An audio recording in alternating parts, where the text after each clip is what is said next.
This morning, Donald Trump said goodbye to Qatar, but not before making an appearance at an American military base where he sashayed for the soldiers. Oh, look at that. That's sexy, right? Oh, that's sexy, yeah. Show the boys what we're fighting for over there, right? Sexy, baby. And of course, Trump once again was serenaded in person by proud-to-be an American singer Lee Greenwood, which begs the question, did Donald Trump kidnap Lee Greenwood? I mean, I get having him sing at a campaign rally, but dragging him all the way to Qatar? Is Greenwood like that Mad Max guitarist? You know, is he just chained to Trump's podium at this point? Lee, are you being held against your will? If you are, give us a sign. Struggle to hit the high note. But there ain't no doubt I love this land. Oh, God, he needs help. Oh, God, someone call Liam Neeson. Or Mel Gibson, probably. He'll do it, yes.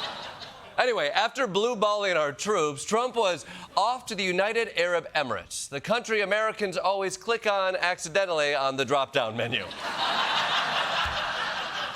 Oh, man. Remember when we used to be at the top all the time? You know what? You want to win my vote? Make that your campaign promise.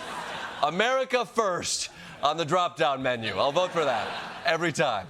Now, and as we've been discussing all week, Trump has been receiving a huge welcome at each stop on this tour. Saudi Arabia gave him a horse guard. Qatar gave him horses and camels and a sword dancing ceremony. UAE, you got a lot to live up to.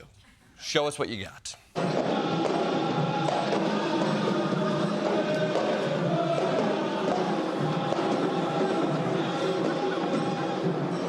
What the is that?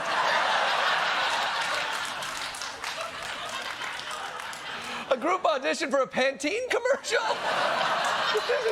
Is that a threat? Like, work with us or we'll clog your drains? Well, look, this wasn't a sightseeing trip. Trump was there to talk business. So the main event of the day was a round table with some of America's top defense contractors. A chance for Trump to be focused on selling American goods. So, make that sales pitch and bring it home.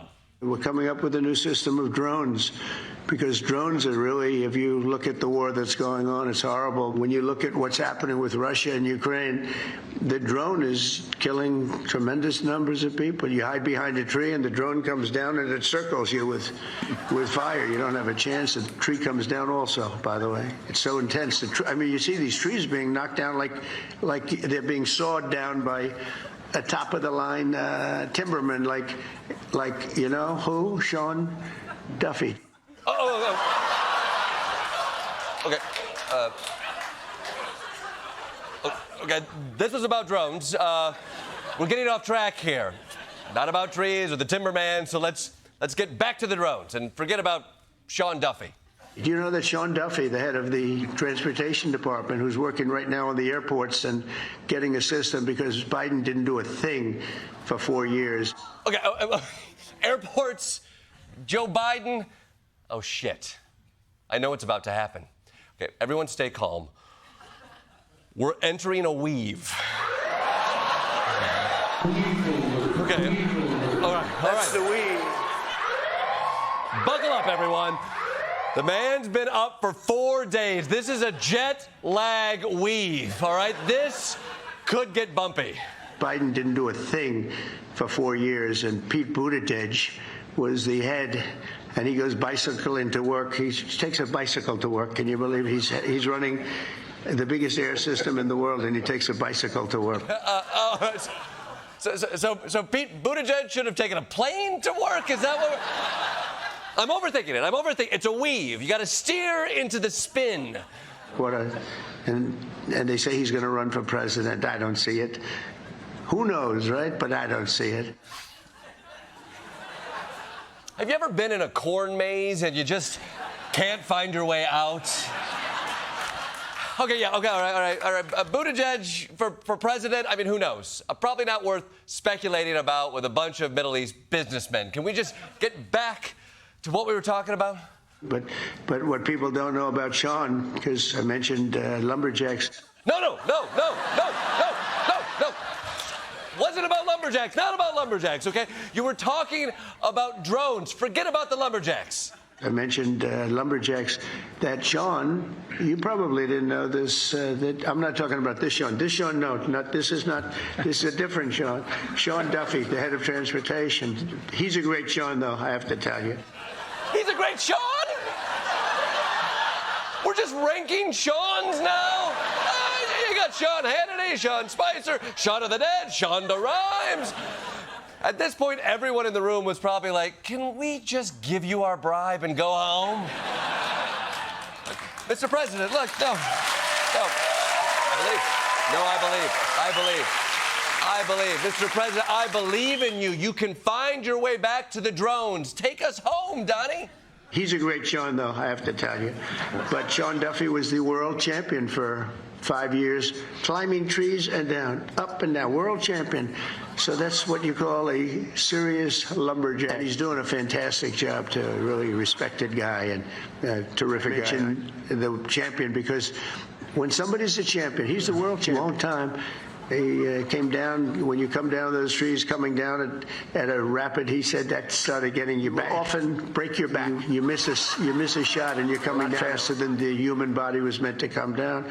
But he's doing a fantastic job at transportation.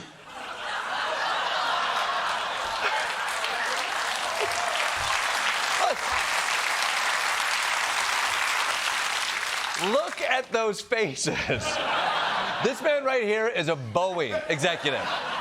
His planes fall out of the sky, and he's sitting here like, now this is a f***ing disaster. Can you imagine the translator at this event listening to all of this shit? Like, he said he loves it here. I don't know. All right, so, okay, just to recap here. All right, what do we have? So, we went from drones to lumberjacks to Sean Duffy to Pete Buttigieg back to Sean Duffy as a sexy lumberjack. And I won't play the rest for you because he went on for 13 more minutes with mentions, and this is all true of the stock market. He got into there for a little bit. Lee Greenwood, obviously, and how the 2020 election was rigged. And in case you're wondering when he weaved his way back to the drones, he never f***ing did.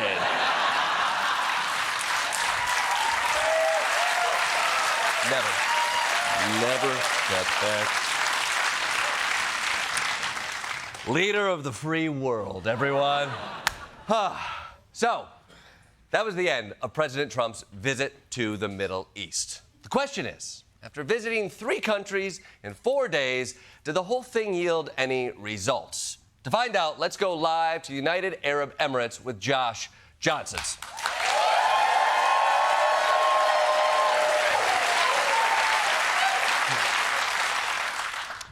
Assalamu alaikum, Jordan.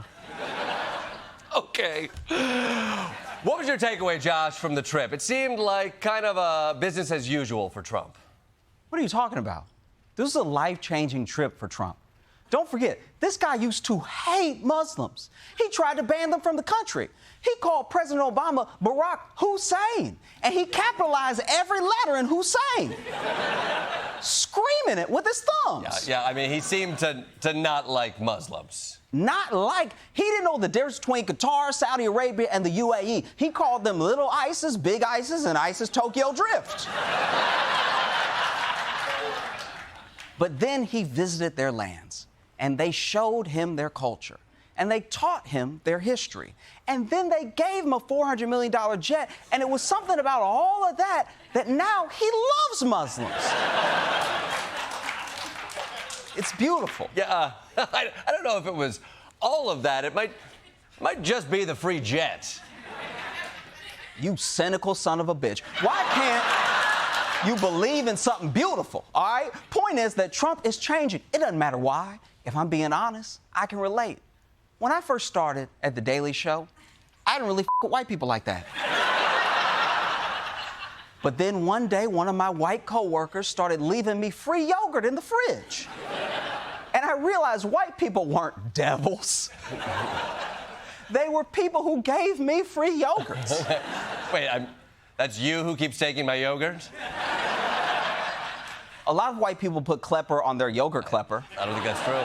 The point is that people can change. Trump is living by Martin Luther King's dream. Judge people not by the color of their skin, but the contents of their wallets. Okay, Josh, I hate to be that guy, but I don't think you're remembering Black history correctly.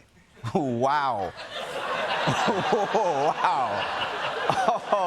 Okay. I can't believe you're white-splaining Black history to me during Black History Month. Oh, it's not Black History Month, Josh.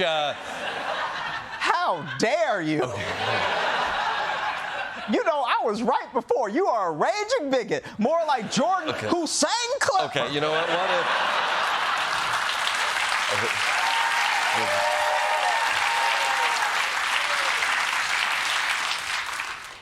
What if I gave you a yogurt? I appreciate your culture. Thank you very much. Josh Johnson, everybody.